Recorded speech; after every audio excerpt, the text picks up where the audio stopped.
حضرت بلال رضی اللہ تعالیٰ عنہ کو حضور صلی اللہ علیہ وسلم سے بڑی محبت تھی۔ جب حضور صلی اللہ علیہ وسلم کا وصال ہو گیا تو آپ مدینہ کی گلیوں میں یہ کہتے پھرتے کہ لوگوں، تم نے کہ رسول اللہ کو دیکھا ہے تو مجھے بھی دکھا دو، یا مجھے آپ صلی اللہ علیہ وسلم کا پتہ بتا دو۔ پھر آپ اسی غم ہجر میں مدینہ کو چھوڑ کر ملک شام کے شہر حلب میں تشریف لے گئے۔ 1 سال بعد آپ نے حضور اقدس صلی اللہ علیہ وسلم کو فرماتے ہوئے خواب میں دیکھا تو حضور صلی اللہ علیہ وسلم نے آپ سے فرمایا کہ اے بلال، تم نے ہم سے ملنا کیوں چھوڑ دیا؟ کیا تمہارا دل ہم سے ملنے کو نہیں چاہتا؟ حضرت بلال یہ خواب دیکھ کر لبیک یا سیدی، اے آقا، غلام حاضر ہے کہتے ہوئے اٹھے اور اسی وقت رات ہی کو اونٹنے پر سوار ہو کر مدینہ چل پڑے۔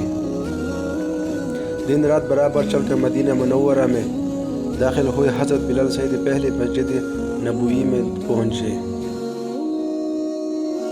اور حضور صلی اللہ علیہ وسلم کو ڈھونڈا مگر حضور صلی اللہ علیہ وسلم کو نہ دیکھا۔ پھر حجر میں تلاش کیا، جب وہاں نہ ملے تب مزار انور پر حاضر ہو کر رو کر عرض کیا، یا رسول اللہ صلی اللہ علیہ وسلم، حلب سے غلام کو یہ فرما کر بلایا کہ ہم سے مل جاؤ۔ اور جب بلال زیارت کے لیے حاضر ہوا تب حضور پردہ میں چھپ گئی، یہ کہہ کر آپ بے ہوش ہو کر قبر انور کے پاس گر گئے۔ بہت دیر بعد جب آپ کو ہوش آیا تو لوگ قبر انور سے اٹھا کر باہر لائے۔ اس عرصے میں بلال کے آنے کا سارے مدینے میں چرچا ہوا کہ آج رسول اللہ صلی اللہ علیہ وسلم کے مؤذن بلال آئے ہیں۔ سب نے مل کر بلال سے درخواست کی کہ اللہ کے لیے ایک دفعہ وہ اذان سنا دو جو حضور صلی اللہ علیہ وسلم کو سناتے۔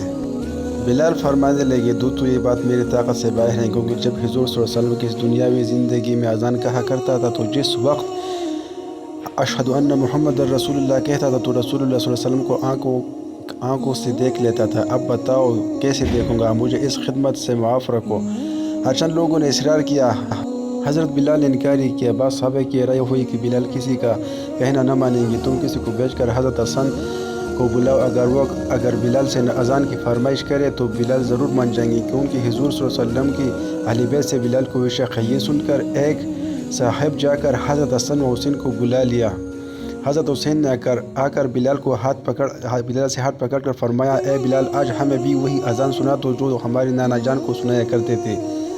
حضرت بلال نے حضرت حسین کو گود میں اٹھا کر کہا، تم میرے محبوب کے کلیجے کے ٹکڑے ہو، نبی کی باغ کے پھول ہو، جو کچھ تم کہو گی منظور کروں گا، تمہیں رنجیدہ نہیں کروں گا۔ اس طرح حضور کو رنج پہنچے گا اور پھر فرمایا، حسین مجھے لے چلو، جہاں کہو گی اذان کہوں گا۔ حضرت حسین نے حضرت بلال کا ہاتھ پکڑ کر آپ کو مسجد کی چھت پر کھڑا کر دیا۔ بلال نے اذان کہنا شروع کی، اللہ اکبر۔ مدینہ منورہ میں وقت عجب غم اور صدمے کا وقت تھا۔ حضور صلی اللہ علیہ وسلم کو وصال فرمائے ایک زمانہ ہوا تھا۔ آج مہینوں کے بعد اذان بلالی کی آواز سن کر حضور صلی اللہ علیہ وسلم کو دنیاوی حیات مبارکہ کا سما بن گیا۔ بلال کی آواز سن کر مدینہ منورہ کی بازار گلی کوچوں سے لوگ آ کر مسجد میں جمع ہوئی۔ ہر ایک شخص گھر سے نکل آیا، عورتیں باہر آ گئی، اپنے بچوں کو ساتھ لائے۔ جس وقت بلال نے اشہد ان محمد رسول اللہ منہ سے نکالا، ہزار چیخیں ایک دم نکلی۔ اس وقت رونے کا کوئی ٹھکانہ نہ تھا۔ عورتیں روتی ہیں، ننھے منھے بچے اپنی ماں سے پوچھتے ہیں کہ تم بتاؤ کہ بلالی مؤذن رسول اللہ صلی اللہ علیہ وسلم تو آ گئے ہیں، رسول اللہ صلی اللہ علیہ وسلم کب تشریف لائیں گے؟